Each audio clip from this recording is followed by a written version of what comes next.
All right, everybody, welcome back to the Weekend Interview Show. I'm your host, Scott Horton, and our guest for this half hour is Bob Barr.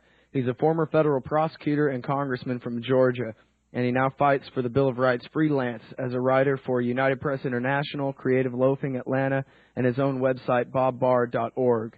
He works with the American Conservative Union and the American Civil Liberties Union.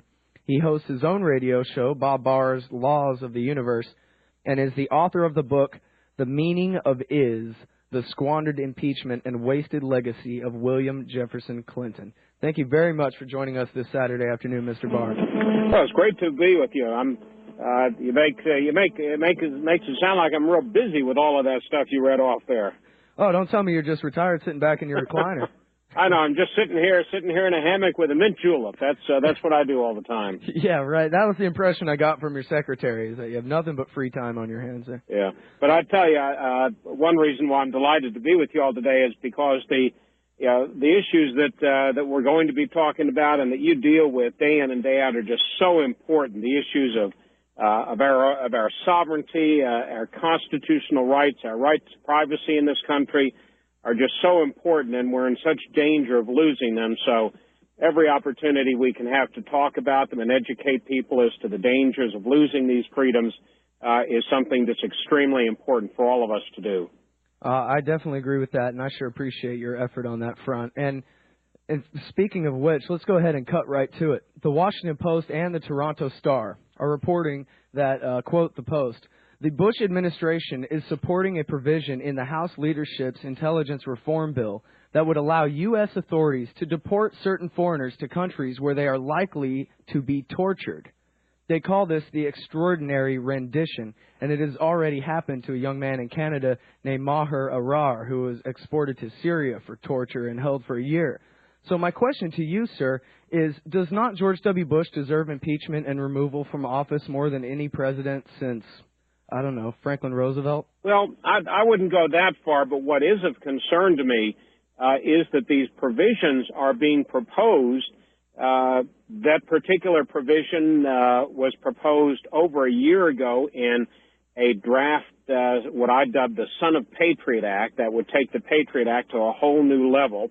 And they're being proposed by this administration and by its supporters on the Hill in various forums, and they say that, well, these things are necessary to fight terrorism, which is hogwash. We don't need to torture people. We don't need to hold people incommunicado for years and years and years.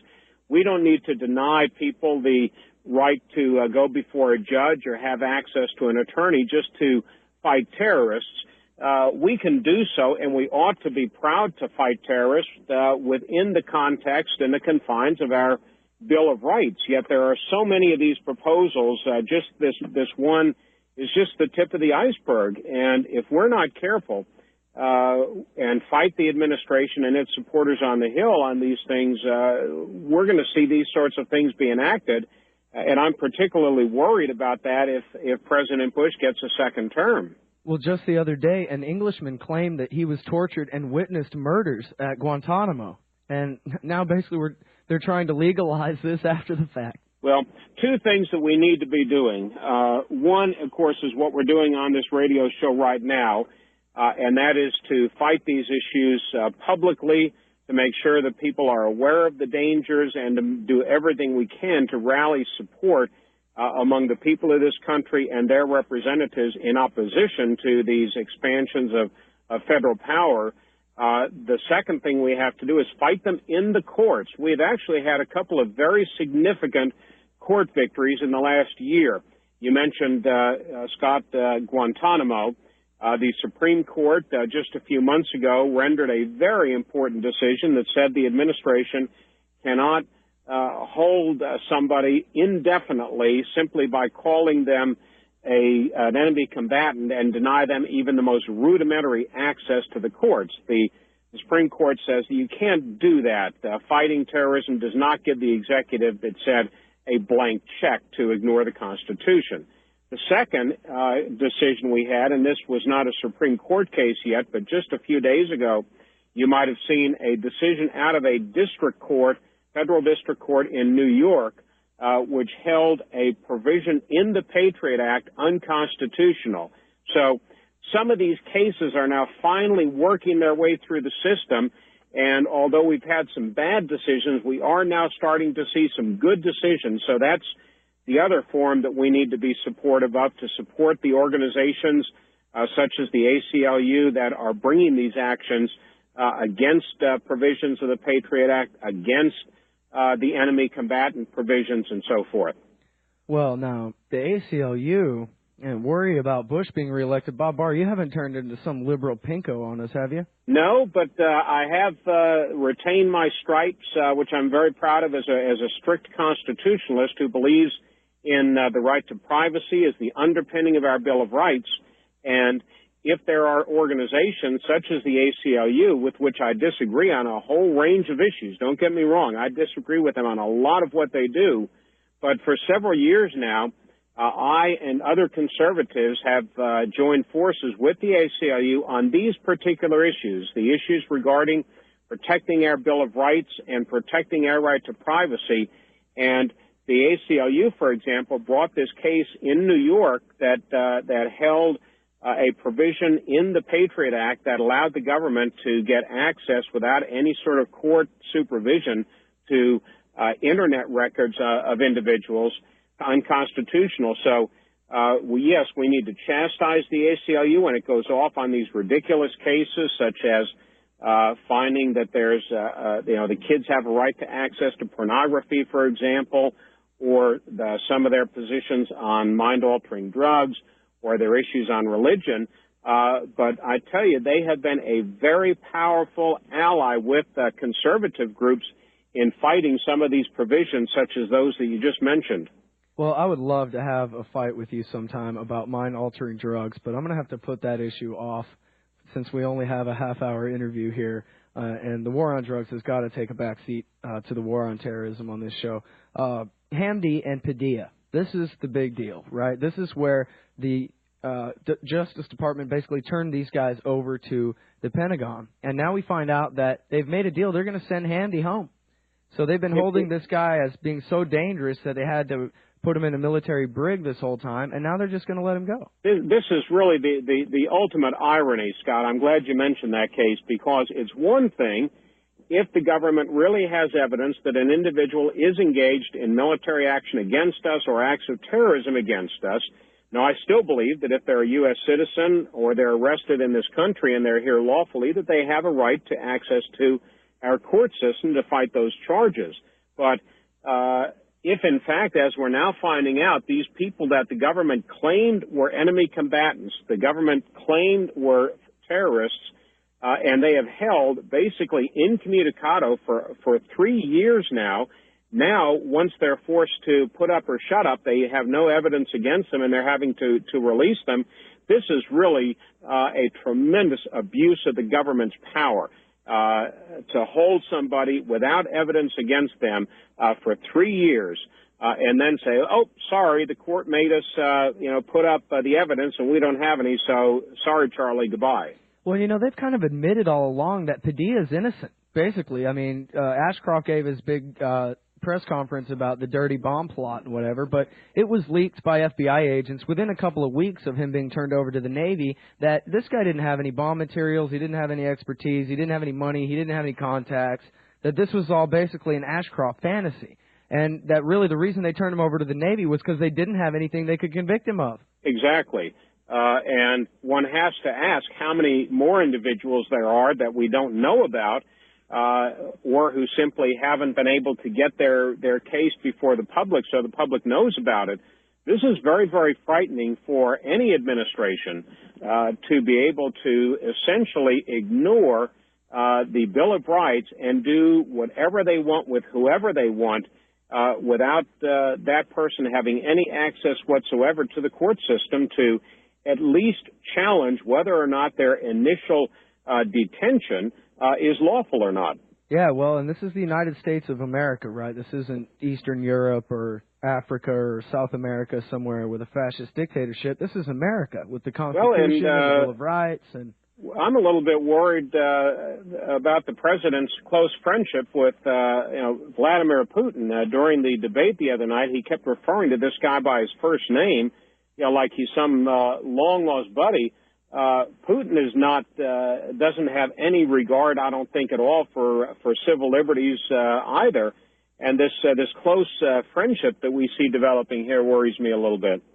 Yeah, the thing that most worries me, really along those very same lines, Bush acting like a Russian, the September 11th Commission recommendations. I have a feeling that these bills aren't really any more known to the congressman voting for them than the Patriot Act. You're probably right on that score also. I did read the Patriot Act, went over it very carefully with a number of other groups and a number of my colleagues on the Judiciary Committee at the time, but I'd have to tell you that the vast majority of members of Congress in both houses did not read that, and more than likely, very few of them have read the 9/11 follow-up bills. All right, hang tight right there. Bob Barr will be right back.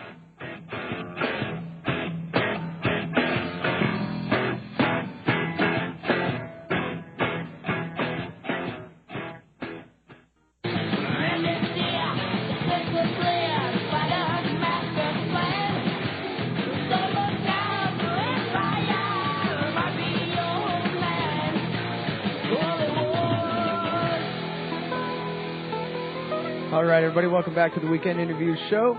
I am Scott Horton, and my guest is former Congressman and former federal prosecutor Bob Barr. Mr. Barr, do you take responsibility for voting to let George Bush decide whether or not to invade Iraq?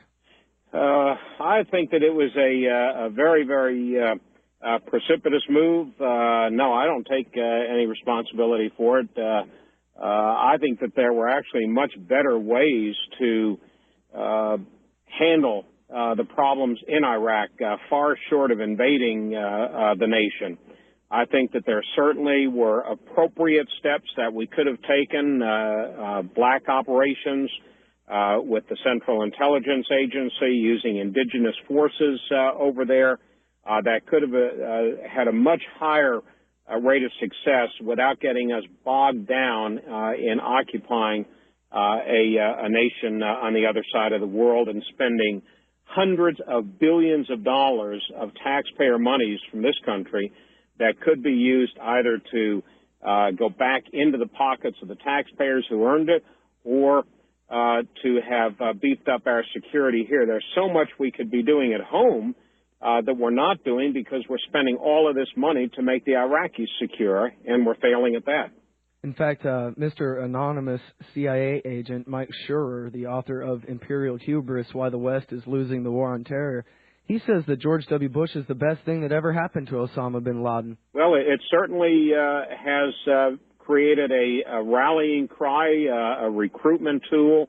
And I certainly think that we should be going after these terrorists, both individually and in their organizational capacity. I think that there is much that we did, not everything, but much that we did in Afghanistan post 9/11 that was very appropriate and very worthwhile. But this business of declaring that there were weapons of mass destruction in Iraq and that Saddam Hussein was pulling the strings of the terrorists and so forth just is not true. And there ultimately, I don't believe, was an appropriate basis on which to invade Iraq. And even if there was an appropriate basis, we certainly did not execute the post-war strategy, if there was one. Which this sort of brings me back to my original question, which was, why is it that William Jefferson Clinton deserved to be impeached and removed from office and George Bush does not? I mean, when you talk about lies, lying about ties between Saddam and al-Qaeda as a pretext for war is surely more serious than lying in a civil deposition about an affair. Well, I'm not sure it's quite that simple. To me, William Jefferson Clinton deserved to be impeached, and I go into great detail in my book, The Meaning of Is, about this on other grounds. I think there were far more serious things that he did on which he should have been impeached. And, of course, I agree with you about that, by the way. Yeah, and I wish our Republican leadership had moved much more quickly on that. But they didn't, and they moved only on the basis of the obstruction and the perjury, which is an appropriate basis on which he should have been impeached. He specifically violated the laws of this country, the criminal laws of this country. With George W. Bush, I think we're talking, at least from what I know thus far, about something different. We're talking essentially about policy decisions that were made. And I've never believed that any president should be impeached based on policy decisions. No matter how much in violation of the Constitution those decisions are? Well, I'm not sure that what the president is doing over in Iraq is in violation of the Constitution. In what sense do you view it as in violation of the Constitution, Scott? Well, first of all, it should have been you guys in the Congress to declare war, not to give the authority to him to decide. But secondly, I look at the Constitution strictly, I look at the 10th Amendment, and if Congress does not, or the President, if they do not have the enumerated power to go invading countries that have never attacked us, then they don't have that power. Well, I guess I would disagree with you on that. I think that as a sovereign nation, we do have that power. I don't view it as something unconstitutional if a president does that, and we disagree with it. I do think that what has happened here is very bad policy decisions have been made, and I do think there were liberties with the truth that were taken. But if we start saying that any president should be impeached simply because they aren't being completely truthful, then we'd really be getting ourselves in the situation where every single president would be impeached, and I don't think we want to go there. Well, I wouldn't mind, but that's okay, though. We could disagree about that. Back to the Clinton thing. Last time we spoke, I asked you about why was it that the Republicans decided, particularly in the Senate, decided to strictly go after the Lewinsky charges as opposed to the rest of Bill Clinton's violations of the law. And your answer to me then was basically you didn't really know, but the leadership made the call. Well, I've since read a book by an interviewed Greg Palast, who writes for the BBC, and he told me that there was a deal made between Tom Daschle and Trent Lott that said, listen, if you guys don't investigate all the Koch brothers money coming into the Republican campaigns for Congress, then we will stop our China investigation before it gets to impeachable offenses. And I'm sorry I ran that all the way up to the end. We'll be right back, and I'll let you answer that.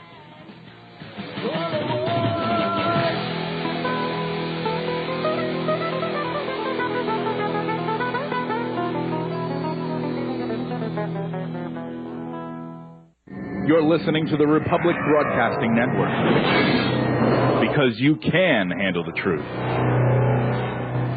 I wear it for another 100,000 who have died, believing that we all were on their side.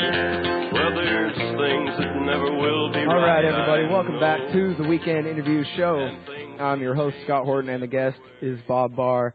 Now, I apologize for being so hard on you, sir, but I'm a really big fan, and so I decided that. Hey, listen, I've put up with Larry Flint and James Carville and Bill Clinton. This isn't hard at all. These are very, very good questions, Scott, and you and I may disagree on some aspects of some of these issues, but no, these are very important topics, and I think it's very important to talk about them and educate your many listeners. Well, great, and I sure appreciate your willingness. And I know you have to go soon here. I just have a couple of more questions. Now, before we went to the break, for anybody just joining in, we were talking about why is it that the leadership of the Republican Party in 1998 decided to go after Clinton on the Lewinsky matter only and dropped the most important things such as money for technology transfers to China and that kind of thing. And I was explaining to Mr. Barr that when I talked to the reporter Greg Palast, he says he has inside sources who were there in the room when a handshake was made between, I know it was Tom Daschle on the side of the Democrats, and I believe Trent Lott, the senators, that they decided that because the Koch brothers had donated so much illegal money to the Republicans' congressional takeover in 1994, that they would make a deal that they would not investigate the China situation to its end if the Democrats would promise to leave the Koch brothers thing alone. And so my question to you, Bob Barr, is whether you know anything about that, whether that's true or not, et cetera, like that. I don't know anything about that, so I have no way to comment on it. I have not heard that, and I would kind of doubt that. I can tell you though, Scott, that there was other information and other instances in which I and some others on the Government Reform and Oversight Committee under Chairman Dan Burton's leadership wanted to explore what we clearly believed were illegal campaign donations coming in from some Chinese companies and some multinational companies with ties and money coming in from Communist China. And our leadership would not allow us to use the powers of the Congress, the committees, to investigate that. And the reason was that many of our members, Republican members, particularly a number of them on the West Coast, had also taken money from these corporations and entities with ties to China. I see. And speaking of which, and I apologize, I hadn't read the book. I'm so much more interested nowadays in what's going on with the Patriot Act and your work on that I haven't even gotten a chance to get your book. But people should know it's called The Meaning of Is, the Squandered Impeachment and Wasted Legacy of William Jefferson Clinton. I can't wait to get my hands on that if I can ever find some time to read it. And last question for you here. I know you have to go, but this is something that we also spoke about before, and that it occurred to me in my introduction to you here that you're working with the American Conservative Union and the American Civil Liberties Union at the same time in order to protect the Bill of Rights. And that brings up to me the idea of a brand new realignment where we can perhaps finally scrap modern liberalism and modern conservatism and get back to the idea that the real political spectrum is between liberty and slavery, and that those of us who really just want to be free are the want-to-be-free party, and everybody else is the party of the state. What do you say to that? I say I would join in that effort with tremendous enthusiasm, Scott. I am so disappointed in the traditional party structure that we now have, and it's simply more often than not simply a matter of degree, the difference between the National Republicans and the National Democrat Party. And I've spoken, and even though, as you touched on earlier, we have somewhat of a disagreement on illegal drugs, I'm a strong supporter of the Libertarian Party. I spoke at their national convention in Atlanta this past summer. Great speech. And am a very strong proponent of their efforts. And if we could affect and work toward a basic realignment, so it's basically freedom versus those who favor control by the state, I think we would be working a historic benefit for the American people. Are you going to vote for Michael Badnarik? No comment. Very diplomatic. Very diplomatic. All right. I know you got to go, sir, and I just want to thank you very much for your time today. Scott, thank you, as always. And I have to say, in answer to your last question, I am very, very impressed with Michael Badnarik. I know him. I've talked with him, and think very, very highly of him. And I wish that he were a part of the presidential debates. Is there a chance you're going to run for Congress again? No, I have no interest in that. I view that as a tremendous honor, but it's a phase of my life that is gone, and I'm very happy working for on those same issues in different forums and enjoying it even more. Excellent. Well, and you're doing a hell of a bang-up job doing it, too. Everybody, Bob Barr, he writes for United Press International, Creative Loafing Atlanta, and definitely check out his website, bobbarr.org. It's 2 R's in bar, if you don't know. And check out his radio show, Bob Barr's Laws of the Universe, syndicated in a town near you somewhere. On the Radio America Network. On the Radio America Network. All right. Thank you very much for coming on the show today, sir. Thank you, Scott. You take care now. You too.